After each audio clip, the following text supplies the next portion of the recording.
오늘은 끝이 아닌 새로운 시작이라는 제목으로 함께 말씀을 나누겠습니다. 이 말씀을 들으시는 가운데 이 말씀의 복음의 능력이 여러분 마음 가운데 심겨지고 저와 여러분이 정말로 그리스도께서 부활하셨음을 믿게 되어지는 그러한 역사가 일어나기를 주님의 이름으로 축원합니다.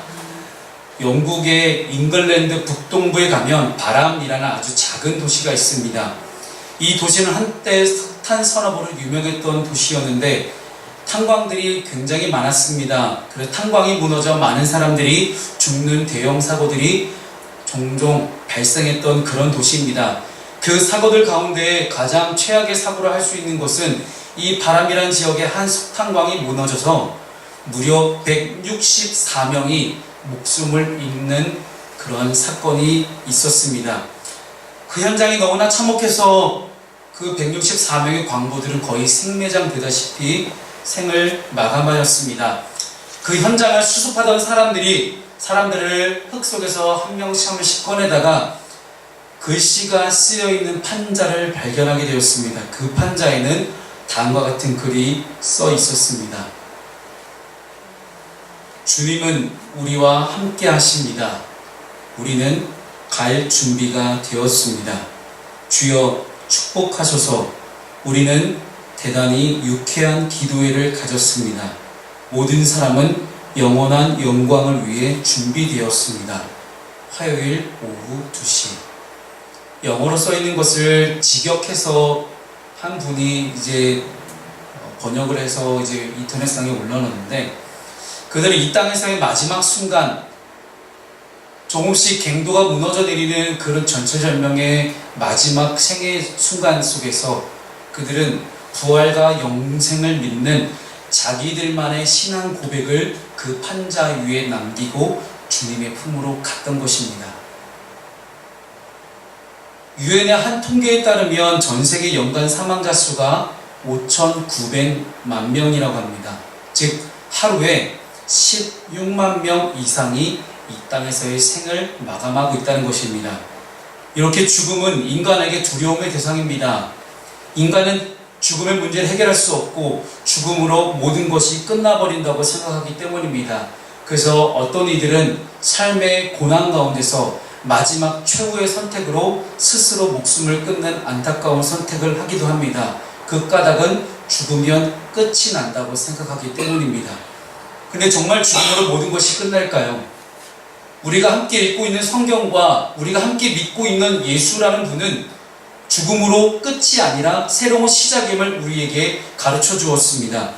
정말 죽음으로 모든 것이 끝날까요? 인간의 부활이란 정말로 불가능한 것일까요? 고린도 교회들 안에는 부활을 믿지 않는 사람들이 생겨나기 시작했습니다. 이것이 인간적인 지식과 지혜로 이해하기 너무나 어려운 신비적인 일이었기 때문입니다. 부활을 믿지 않는다는 것은 곧 예수 그리스도의 부활을 믿지 않는 것이고 곧 그들에게는 천국 소망이 없음을 바울은 그들에게 경고하고 있습니다.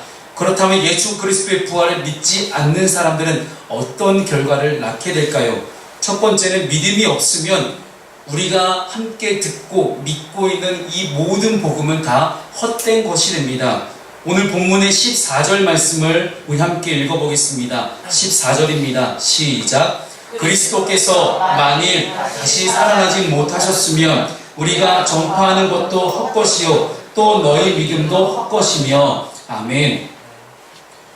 사도들이 전파했던 것은 무엇입니까? 바로 복음입니다. 사랑하는 여러분, 복음의 핵심은 예수 그리스도의 죽음과 부활을 말하고 있습니다. 기독교의 가장 중요한 것이 복음이고 그 복음의 핵심이 예수 그리스도의 죽음과 부활이라면 이 죽음과 부활이 없는 종교는, 그것이 없는 교회와 기독교는 아무런 쓸데가 없는 그런 단순히 종교적인 형식에 불과한 그런 공동체로밖에 남을 수밖에 없습니다. 그러니까 그리스도께서 살아나지 못하셨으면 많은 핍박과 고난 가운데서 목숨 걸고 복음을 전했던 사도들의 전도 행위와 또한 복음의 내용 또한 굉장히 무가치한 것으로 전락해버리고 맙니다. 왜 사도들이 목숨을 걸고 복음을 전했을까요? 그것은 자신들의 목숨보다 복음이 더 고귀한 가치를 지니고 있었음을 그들은 깨달았던 것입니다. 그것도 한두 명이 아니라 굉장히 많은 숫자의 예수 그리스도의 제자들이 복음을 전하러 다니기 시작합니다. 원래 그들은 예수님이 붙잡혀 가실 때 도망치던 사람들입니다. 이런 복음서와 사도행전을 쭉 이어지는 신약 성경의 초대교회의 역사를 보게 되면 너무나 닮아있지만 너무나 다른 두 공동체를 보게 됩니다. 첫 번째 공동체는 예수의 제자들의 무리입니다. 여러분 아시겠지만 보리떡 5개와 물고기 2마리로 예수님께서 기적을 베푸실 때 그 자리에 앉아있던 사람들의 숫자가 성인 남자 장정만 5,000명이라고 합니다. 그렇다는 것은 성인 남자 장정 외에 수많은 여자와 어린아이까지 포함하면 2만 명이 넘는 사람들이 예수께서 말씀을 전하실 때 그 자리에 앉아 있었다는 이야기입니다. 그런데 그들이 다 예수께서 붙잡혀 가실 때 십자가에 못 박힐 때 어디 있었습니까? 그랬던 그 공동체가 예수의 죽음과 부활 이후에 새로운 교회 공동체를 만들기 시작하고 예루살렘 교회와 안디옥 교회와 고린도 교회와 수많은 그리스 지역의 교회를 세워나가기 시작하는 그때의 초대교회 공동체의 모습은 너무나 다른 모습입니다. 아무리 로마 병사들이 자기를 잡으려고 쫓아다녀도 죽을 고비를 넘겨도 심지어 죽을 위기에 처해 있어도 사자굴에 들어가도 사자 밥 앞에 있어도 그들은 절대 굴하지 않고 복음을 전하는 너무나 담대한 모습을 보입니다. 같은 한 명의 사람이 이전과 비포와 애프터가 너무나 다른 모습을 보게 됩니다. 이것이 교회 공동체의 새로운 변화입니다.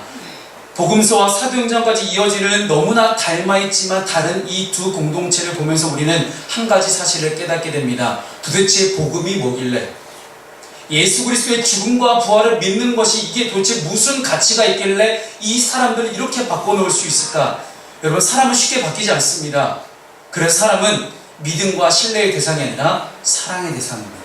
아무리 사람을 믿는다고 해도요, 그 사람이 끝까지 나를 믿어줄 수 있다는 그런 보장이 없기 때문입니다. 그래서 사람은 사랑의 대상입니다.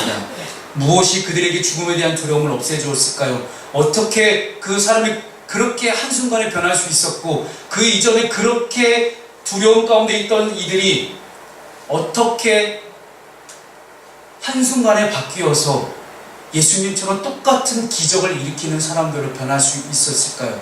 아마도 우리에게 있어서 가장 중요한 문제라고 한다면 두려움입니다. 많은 세계의 종교학자들이 종교에 대해서 연구를 할 때 종교사회학자들은 이렇게 이야기합니다. 종교가 탄생한 배경은 인간의 근본적인 두려움이다. 우리는 두려움 때문에 무당과 점집을 찾아갑니다. 그리고 신비적인 현상이 나타나는 교회들로 많이 찾아갑니다. 우리에게는 두려움이 있습니다. 그 두려움이란 바로 우리가 살고 있는 물질 가치 세계에서의 두려움과는 거리가 먼 보이지 않는 세계에서의 두려움을 말하고 있습니다. 아직 우리가 닥쳐오진 않았지만 막연하게 가지고 있는 그 두려움들을 우리는 이야기합니다. 그것들을 혹자들은 미래라고 이야기합니다. 아직 나에게 다가오지 않은 많은 미래적인 일들을 가지고 우리는 끊임없이 고민하며 걱정하며 두려워하고 있습니다. 손에 잡히지 않는 미지의 세계에 대한 두려움, 죽음에 대한 두려움들입니다. 그 두려움이 인간을 한번 사로잡게 되면 더 이상 어찌할 바를 모르는 인간의 유한한 한계를 우리는 느끼게 됩니다.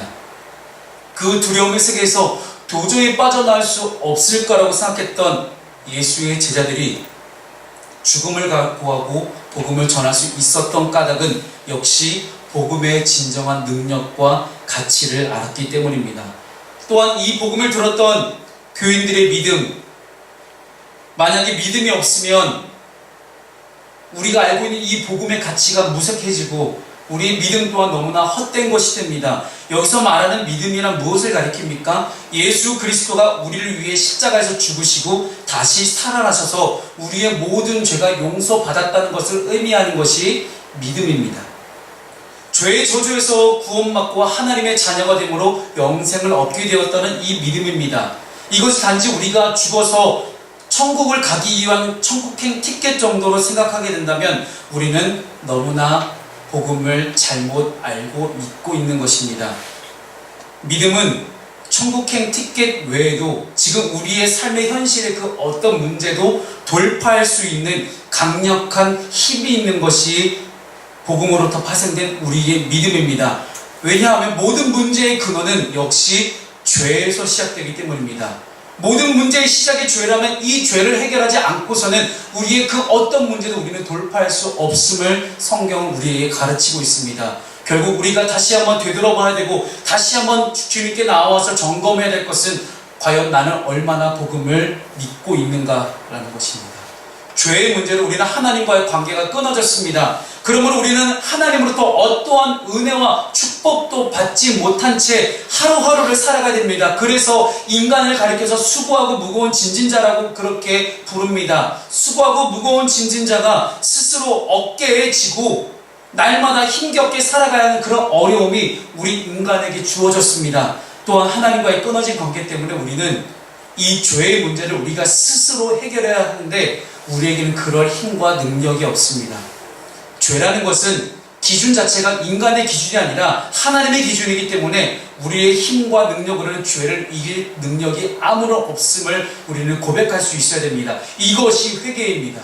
진정한 회개란 나의 잘잘못을 하나님께 다 고백하고 하나님 이건 잘못했어요 저거 잘못했어요 하면서 눈물 질질 짜며 하나님께 나오는 것이 회개가 아니라 진짜 회개는 주님 저에게 문제가 있습니다. 저에게 죄가 있어요. 근데 이 죄를 해결할 능력이 저에게는 없습니다. 이 죄를 해결할 능력이 오직 하나님 한 분 외에는 없음을 이 시간 제가 고백합니다.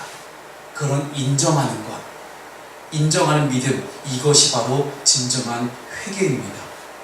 나는 아무것도 할 수 없으니 하나님이 이 시간 나의 주인이 되셔서 은혜를 베풀어 주시기를 바랄 수밖에 없는 그런 고백, 그것이 바로 진정한 회개요, 진정한 믿음입니다. 하지만 예수 그리스도가 살아나지 못했다고 하면 어떻게 될까요? 이 당시 있었던 고린도 교회 안에 숨어들었던 수많은 이단들처럼 부활이 없다라고 주장하게 되면 어떻게 될까요? 예수님 자신도 죄의 권세 아래, 죽음의 권세 아래 묶여있기 때문에 죽음의 권세를 아무도 이길 수가 없게 됩니다. 죄로부터 파생된 이 죽음이라는 권세를 우리가 이기지 못하게 된다면 우리는 늘 문제 가운데서 날마다 접촉 계속 쌓여가는 문제 속에서 우리는 아마 갑갑해 죽어버릴 것입니다. 우리 또한 사망의 죄의 문제를 해결할 길이 없기 때문에 우리는 하나님께로 나갈 수가 없게 됩니다. 하나님과의 단절된 관계를 회복할 수가 없게 됩니다. 영원한 죄의 저주, 사망의 굴레에서 벗어날 수가 없게 됩니다. 그래서 사도 바울은 로마서 4장 25절에서 우리에게 이렇게 가르치고 있습니다. 예수는 우리가 범죄한 것 때문에 내줌이 되고 또한 우리를 의롭다 하시기 위하여 살아나셨느니라. 아멘. 그래서 예수 그리스도가 다시 죽으시고 다시 살아나셔서 모든 죄와 사망의 권세를 이기셨습니다. 그리고 승리하셨습니다. 이 부활의 사실을 믿는 믿음이 저와 여러분 가운데 있을 때 우리는 비로소 사망의 권세에서, 죽음의 권세에서 자유로울 수 있게 됩니다. 많은 기독교인들이, 그리스도인들이 착각하는 것 중에 하나가 이겁니다.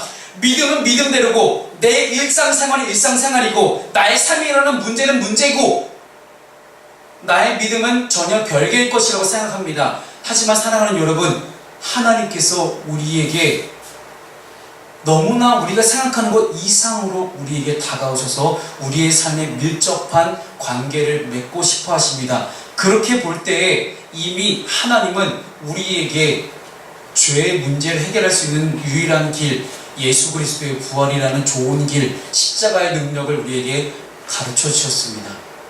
그 사실을 믿을 때 우리는 나도 모르게 우리의 삶의 문제가 돌파되어지고 해결되어져 가는 것들을 우리는 경험하기 시작합니다. 사랑하는 여러분, 제가 매년 누차 말씀드리는 것이지만 우리가 문제 안에 있을 때는 문제만 보게 됩니다. 문제 너머에 계시고 문제를 다스리신 하나님을 바라보지 못하게 됩니다. 사랑하는 여러분, 본질은 하나님께 있습니다. 문제의 근원 자체가 하나님께 있음을, 죄에 있음을 다시 한번 직시하고 믿음으로 도전하고 한번 시험해 보십시오. 야, 이 문제 가운데 이 문제를 내가 어찌할까 하고 그냥 전전긍긍하며 살아가는 것이 아니라 문제 너머에 계시는, 문제조차 다스리고 계시는, 문제를 한 방에 해결할 수 있는 그 놀라운 능력의 하나님, 그 하나님을 내가 한번 믿어보자. 그 하나님 모든 것을 내가 다 한번 걸어보자. 도박판에서 많이 쓰는 좋은 단어가 있죠. 올인, 모든 것을 건다. 올인. 하나님께 올인할 수 있는 여러분 되었으면 좋겠어요. 나이가 많건 적건 어린아이건 상관없습니다. 지금 당장 이 순간 가운데 우리의 삶의 모든 것들을 하나님께만 올인할 수 있으면 우리는 그 올인이 우리의 곧 믿음이었음을 우리는 다시 한번 확인하게 됩니다. 이렇게 믿음이 없는 사람들은 헛된 것을 살아가게 되는데, 반대로 믿음이 있게 되면 세상에서 가장 불쌍한 사람이 됩니다. 이게 도대체 무슨 얘기냐고요? 오늘 본문의 19절 말씀을 함께 읽어보겠습니다. 19절입니다. 마지막 19절 시작. 만일 그리스도 안에서 우리가 바라는 것이 다만 이 세상의 삶뿐이면 모든 사람 가운데 우리가 더욱 불쌍한 자리라. 아멘. 분명히 교회 다니면 은혜 받는데요, 교회 다니면 축복받는데요, 교회 다니면 잘 산대요. 근데 왜 불쌍한 사람이 될까요? 오늘 본문의 말씀은 우리에게 엄청난 괴리감을 갖다주는 그런 말씀 같기도 합니다만은, 바울은 그리스도 안에서 우리가 바라던 것이 이 땅에서 끝이 나버린다면 이미 죽은 자들은 완전한 멸망에 들어갔을 뿐만 아니라 동시에 살아있는 우리는 이 세대 가운데 가장 불쌍한 사람이 될 수밖에 없다라고 이야기합니다. 왜냐하면 그리스도의 부활이 없으면 이 생의 삶 이후에 영원한 삶이 없기 때문입니다. 어제 우리 청소년부 예배 때도 함께 우리 청소년들과 함께 이야기를 나눴지만, 여러분, 우리가 죽어서 가는 천국 하나님의 나라는요, 보너스예요. 무슨 얘기냐면, 지금 이 땅에서 내가 구원받지 못하면 여러분이 바라고 있는 천국은 존재하지 않습니다.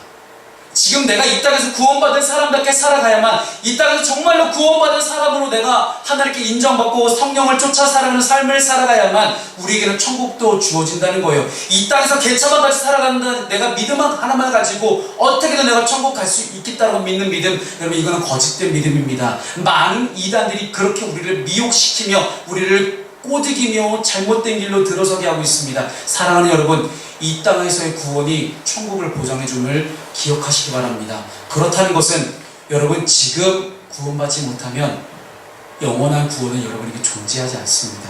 그래서 우리가 지금 예수를 믿어야 되는 겁니다. 우리가 그래서 예수를 믿어야 되고, 그래서 하나님을 예배해야 되고, 그래서 말씀과 기도 가운데 우리가 하나님의 뜻을 쫓아 살아가야 된다는 것입니다.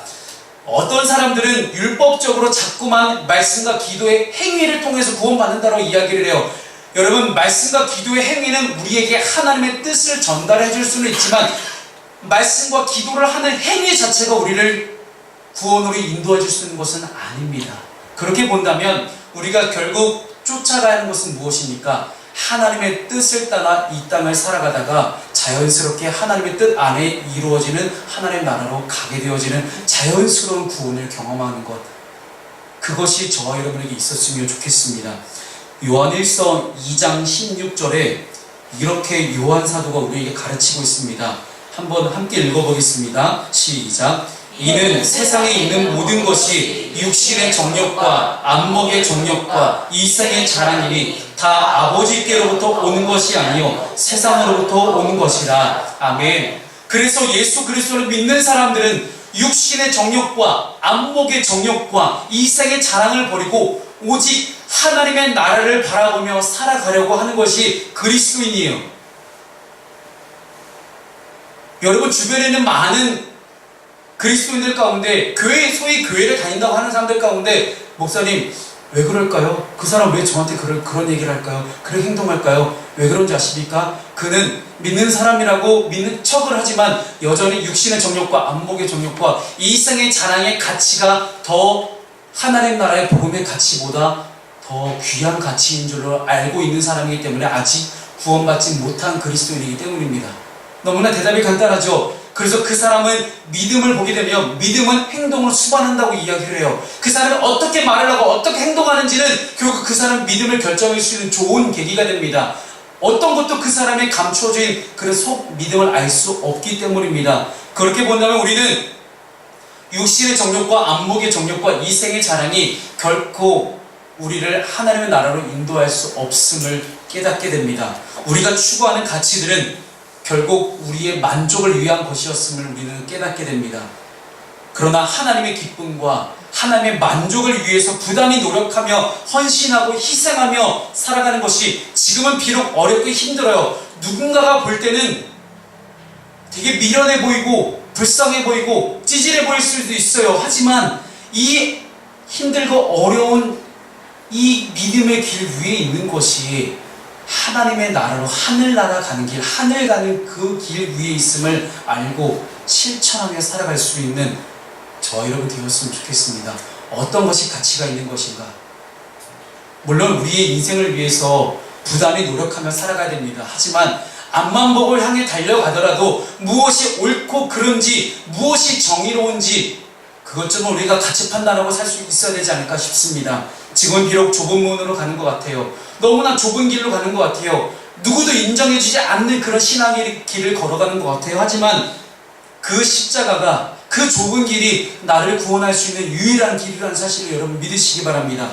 그 십자가를 붙들고 살게 되면 우리는 반드시 부활의 영광, 영생의 축복을 주신다는 그 소망의 약속을 품을 수 있게 됩니다. 하지만 예수의 부활을 믿지 않는다면 하나님의 모든 약속이 물거품처럼 다 사라져버리게 됩니다. 내일 죽을 수도 있을 터이니 오늘만큼 내가 즐기자 하는 마음으로 살아가는 많은 청년들을 보게 됩니다. 내일이 분명히 존재할 것들을 알면서도 지금 당장의 순간을 즐기기 위해서 나 자신마저 속이고 있는 많은 청년들을 보면서 우리가 너무나 가치 판단을, 어떤 것이 가치로운 것에 대한 그 판단 자체를 하나님의 기준이 아니라 내가 기준으로 삼고 있었음을 우리는 들여다보게 됩니다.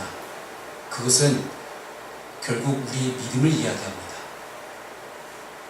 그래서 믿음이라는 것은 무엇이 가치 있는가에 대한 판단의 기준 자체를 누가 하느냐, 그 가치가 있는 것의 결정을 내가 하느냐 아니면 우리 주님이 하느냐, 그것이 바로 우리의 믿음입니다.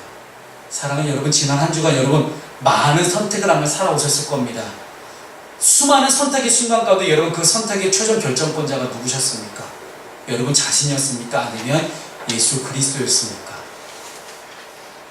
여러분에게 스스로에게 되물어볼 수 있는 저와 여러분 됐으면 좋겠습니다. 마지막 세 번째, 새로운 시작. 예수께서 정말 끝이 아니라 새로운 시작을 우리에게 선포하셨다면 새로운 시작은 온전히 믿음으로만 걸어가는 것이 새로운 시작이 우리에게 열려지는 유일한 길입니다. 예수님의 제자 가운데 도마라는 사람이 있었습니다. 예수님께서 부활하신 뒤에 제자들을 찾으셨을 때 그 자리에 도마는 없었어요. 부활하신 주님을 만났던 제자들이 우리가 예수를 만났다는 사실을 도마에게 전해줍니다. 그때 도마가 이렇게 말합니다. 내가 그의 손의 못자국을 보며 내 손가락을 그 못자국에 넣으며 내 손을 그 옆구리에 넣어보지 않고는 믿지 아니하겠노라. 예수님께서 두 번째 제자들에게 나타나셨습니다. 이번에는 일부러 도마를 향해서 걸어갑니다. 도마에게 말씀하시죠. 요한복음 20장 27절 말씀입니다. 함께 우리 화면을 보시고 읽어보겠습니다. 시작. 내 손가락을 미리 내밀어 내 손을 보고 내 손을 내밀어 내 옆구리에 넣어라. 그리하여 믿음 없는 자가 되지 말고 믿는 자가 되라. 아멘. 여러분이 믿는 자가 되셨으면 좋겠습니다. 그때 도마가 이렇게 신앙 고백을 하게 되죠. 나의 주님이시오, 나의 하나님이십니다. 도마가 했던 이 고백, 나의 주님이시오, 나의 하나님이십니다. 너무나 비슷한 고백이 마태복음 16장 16절에 나와요. 마 16, 16으로 외우시면 아마 편하실 것 같은데, 시몬 베드로가 대답하여 이르시되 주는 그리스도시요 살아계신 하나님의 아들이십니다. 너무나 비슷한 고백이지만 이 비슷한 고백이 담고 있는 속뜻은 너무나 다른 의미를 갖고 있습니다. 이때 당시에 베드로는요, 예수라는 선생님께 인정을 받고 싶었어요. 그래서 예수님을 어떻게만 띄워보려고 많은 사람들이 예수를 선생이다, 랍비다, 선지다 이렇게 부르는데 저는 그렇게 생각하지 않습니다. 주님은 그리스도시고 살아계신 하나님의 아들입니다. 이렇게까지 고백했던 사람이 예수님이 잡혀가실 때 예수님을 부인하고 예수님을 3번이나 부인하고 그렇게 예수님을 배반하는 사람이었습니까? 그런 고백을 했던 베드로의 모습이, 이 고백을 했던 베드로의 모습 가운데 저와 여러분의 모습이 있지는 않은지 되돌아보길 바랍니다. 결정적인 순간 가운데 우리는 예수님을 자꾸만 뒤로 밀어내고 내가 모든 걸 결정해버리고 싶어하는 그런 나의 모습을 자꾸만 높여보려 하는 그런 인간적인 욕심과 유혹들이 우리에게 있지는 않은지 우리가 되돌아보기를 원합니다. 하지만 도마의 나의 주님이시오 나의 하나님이시다는 고백은 어떻게 가치를 인정받게 됩니까? 도마의 이후의 삶들을 보게 되면 그는 죽고 순교할 때까지 끝까지 자기의 인생의 모든 걸 다 바쳐 복음을 전하며 오직 예수 그리스도만을 전하다가 죽어갑니다. 이 고백은 어떤 고백입니까? 아무리 여러분들이 이 자리 가운데 나와서 아무리 예배를 잘 드리고 예수님이 정말 내 주인이라고 여러분 입술로 고백한다 할지라도 여러분의 일상의 삶 가운데도 교회를 떠나서 여러분 집으로 가정으로 교회로 아니면 여러분 학교로 다양한 여러분의 자리로 돌아가서 여러분이 어떻게 말하고 어떻게 행동하고 어떻게 실천하며 살아가는가가 여러분의 믿음을 증명한다는 이야기입니다. 여러분 입술의 고백으로 그치지 말고 정말로 믿음의 길, 새로운 길을 믿음의 새로운 시작을 여러분이 했으면 좋겠습니다. 너무나 도마 같은 사람들이 많아요. 이 시대의 지혜로, 이 시대의 지식으로, 이 시대의 과학으로 어떻게 한번 예수 그리스도를 설명해 보려고 부활을 설명해 보려고 하는, 증명해 보려고 하는 인간적인 노력들이 너무나 많습니다. 그래서 시작된 것이 철학이라는 학문이에요. 신에 대해서 연구하는 신학도 철학의 한 분류로 들어갑니다. 그리스 철학자 아리스토텔레스는 모든 인간은 태어나면서부터 알고 싶어 한다라는 그런 말을 남겼습니다. 인간이 태어나면서 진리에 대한 그런 알고 싶은 지적인 욕망이 있다는 것입니다. 그러나 사람은 전능한 신이 아니기 때문에 완전한 지혜와 완전한 지식에 도달할 수가 없게 됩니다. 이런 점에서 또 다른 철학자 파스칼의 말은 우리에게 시사해주는 바가 큽니다. 파스칼 수학자이자 철학자이죠. 인간은 만능일 수 없습니다. 그렇기 때문에 인간이 만사에 대해 아는 것은 불가능합니다. 중세의 철학자였던 이 파스칼은 누구보다도 인본주의적으로 사람의 이성을 강조했습니다. 하지만 그는 인간이 피조물이라는 사실을 알고 난 후에 인간의 이성의 한계를 인정하기 시작합니다. 그래서 전도서 8장 17절에 정말로 놀라운 똑같은 말씀이 담겨져 있습니다. 전도서 8장 17절 말씀을 함께 우리 읽어보겠습니다. 시작. 또 내가 하나님의 모든 행사를 살펴보니 해 아래에서 행해지는 일을 사람이 능히 알아낼 수 없도다. 사람이 아무리 애써 알아보려고 할지라도 능히 알지 못하나니 비록 지혜자가 아노라 할지라도 능히 알아내지 못하리로다. 아멘. 예수께서는 부활하셨습니다. 죽으신 후에 다시 살아나셨습니다. 그리고 그것도 무덤에 장사되었다가 무덤에 들어갔다가 3일 만에 다시 살아나셨습니다. 인간의 이성으로는 도저히 이해할 수가 없는 사건이에요. 하지만 우리가 그분을 인격적으로 받아들이게 되면 우리도 도마처럼 고백하게 될 것입니다. 부활하신 주님을 인격적으로 만나는 것이 너무나 추상적인 관념적으로 들릴 수 있어요. 너무나 신비적인 걸로 들릴 수도 있습니다. 하지만 물질의 가치 속에서 실제 육체를 가진 예수를 만나는 것은 이제 불가능합니다. 도마처럼 육체를 가진 예수를 만나고 싶어도 우리는 못 만나요. 그러니 우리는 문자 그대로 인격적인 예수를 만나야 됩니다. 인격적인 만남이란 양쪽의 두 인격체가 서로 상호간에 영향을 주고받는 것을 인격적인 만남이라고 이야기를 해요. 그것을 가능하게 하기 위해서 하나님은 우리에게 성령을 보내셨습니다. 오늘은 성령 강림절입니다. 오늘의 이 예배가 성령 강림을 기억하며 성령의 인도하심을 따라 살아가기를 결단하는 그런 성령 강림절 예배입니다. 성령께서 우리 마음에 오셔서 하나님의 뜻을 전하십니다. 그리고 기록된 말씀인 성경을 읽을 때 그 뜻을 풀어주시고 이해하도록 도우시며 말씀대로 살아갈 수 있는 힘을 우리에게 주십니다. 또한 기도할 때 말할 수 없는 탄식으로 우리를 위하여 친히 간구하시는 성령님의 일하심을 우리는 경험하게 됩니다. 이런 모든 일련의 과정들이 다 인격적인 만남이에요. 예수가 어디 있냐고요? 눈에 보이지 않는 예수를 어떻게 만나냐고요? 여러분, 그것을 위해서, 그것을 돕기 위해서 성령님이 오셨다는 사실이에요. 이 성령의 임재를 경험하기 위해서, 성령을 체험하기 위해서 우리는 부단히 말씀과 기도 가운데 성령님을 구하고 찾을 수 있어야 됩니다. 이것을 존 웨슬리는 은총의 수단이라고 부릅니다. 이런 은총의 수단들을 통해서 우리는 믿음으로 구원받는 것이 무엇인지를 확신할 수 있게 됩니다. 또한 흔들렸던 믿음조차도 우리는 더욱 굳게 할 수가 있습니다. 그래서 우리는 믿는 자가 될 수 있게 됩니다. 보지 않고도 믿는 복된 사람이 될 수 있습니다. 여러분, 꼭 보셔야겠습니까? 눈에 보이지 않는 예수를 꼭 나도 이 육체로 꼭 보셔야겠어요? 눈에 보이지 않는 하나님을 꼭 보셔야겠습니까? 그것이 더 좋은 길이라면 아마 하나님 우리에게 그걸 허락하셨을 거예요. 하나님 우리를 사랑하셔서 가장 좋은 길을 주시는데 우리에게 주신 가장 좋은 길, 복된 길을 우리에게 가르쳐 주셨어요. 그것이 바로 보지 않고 믿는 믿음입니다. 그것이 가장 좋은 길이라면 여러분, 보지 않고 믿는 그런 믿음이 굳건한 사람이 되시길 바랍니다. 설교를 마무리하겠습니다. 바르 미츠바라는 그런 히브리어가 있습니다. 이것은 유대인들의 자녀 교육 가운데 등장하는 한 단어인데, 바르 미츠바라는 이 단어는 유대인의 아이들이 13살이 되면 성인식을 치릅니다. 이 성인식을 바르 미츠바라는 그런 히브리어로 이제 표현하고 있습니다. 그래서 이 성인식이 되면 모든 아이들이 13살이 되었을 때 성인식을 치르게 되는데, 13살이 되었을 때 이렇게 유대교의 경전인 이 모세오경과 많은 선지서들을 두루 말해드린 이것을 펴놓고 쭉 읽어가요. 모든 걸 다 읽는 건 아니고요. 이 당시 이제 랍비나 이제 다른 제사장이나 이런 레위인들 가운데 와서 한 부분을 읽을 수 있도록 정해줍니다.